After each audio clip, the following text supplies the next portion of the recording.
Philadelphia est omnis divisa in partes tres, a reference to Julius Caesar's Bellum Gallicum. All of Philadelphia was divided into 3 parts, because Dom Palazzini and his brother Mike had not spoken to one another since March of 1933, or thereabouts. The date was fuzzy on either side of the vendetta. As a result of their argument, they split the family business, the profitable Palazzini Cab Company, down the middle, and with it, the city they served. Hoc est bellum. This is war. Dom lay claim to Montrose Street and all blocks south, while Mike took the Tony territory of Fitzwater and Center City to the north. It was decided that Broad Street, both north and south, would be neutral territory. Pickups and drop-offs could be made on either side without censure. The flip of a coin determined that Dom would keep the name Palazzini Cab Company, while Mike would call his new venture the Pronto Taxi and Limousine Service. The brothers severed ties over money, the cause of every split in every Italian family since the Etruscans, but the details behind the rift changed depending upon whom you asked and which side of Broad Street they lived on.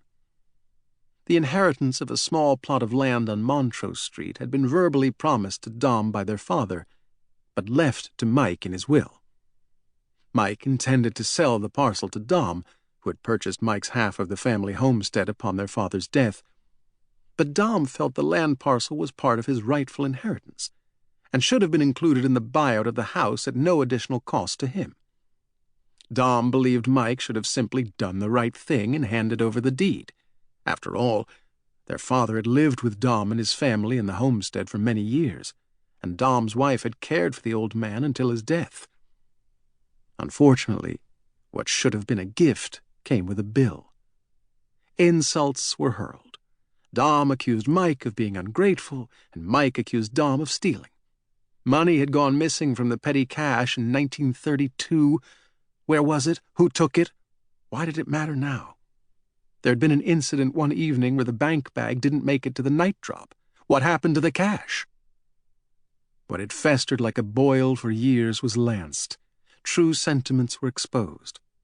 Mike told Dom he was a cut-rate manager who ran the place on the cheap, while Dom called Mike a big-hearted Charlie, who was wasteful down to the lavish soap-to-water ratio used in the buckets when the fleet of taxicabs was washed and waxed.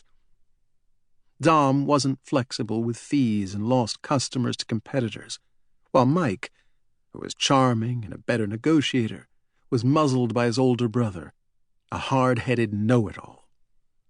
The grievances stacked up, one upon the other, like soggy layers of wedding pastries on a Venetian table. Then it got personal. Mike took too much time off to play cards and frolic in Atlantic City, while Dom stayed behind and covered for him. Dom was an old-fashioned, off-the-boat Italian immigrant, while Mike was a flashy American who had forgotten his roots. Mike had taken loans from the business, built a grand home on Fitzwater with an above-ground pool, and lived extravagantly with a marble fountain in the front yard, while Dom never borrowed a penny, lived within his means, and made do with a bird bath that he filled with a watering can. There was tumult. But then it got worse. The wives got involved. Dom's wife Jo and Mike's wife Nancy were like sisters, until they weren't. Jo was a martyr. She cared for her father-in-law until his last breath, and cooked and cleaned and hosted Sunday dinner for both families without complaint, while Nancy put on airs, wore a leopard coat with a red satin lining, and dreamed of a mainline life with servants. Jo wore a cloth coat, sewed her own clothes and curtains, while Nancy went to the dressmaker, ordered her draperies from Wanamaker's, and drove a cobalt-blue Packard. As the business prospered, Jo saved, while Nancy spent. Jo's simple gold wedding band remained on her hand, but Nancy traded up. The prongs on Nancy's modest quarter-carat diamond engagement ring were stretched to accommodate the glitzy 3.5-carat upgrade. The delicate gold chain around Nancy's neck was replaced with one as thick as a strand.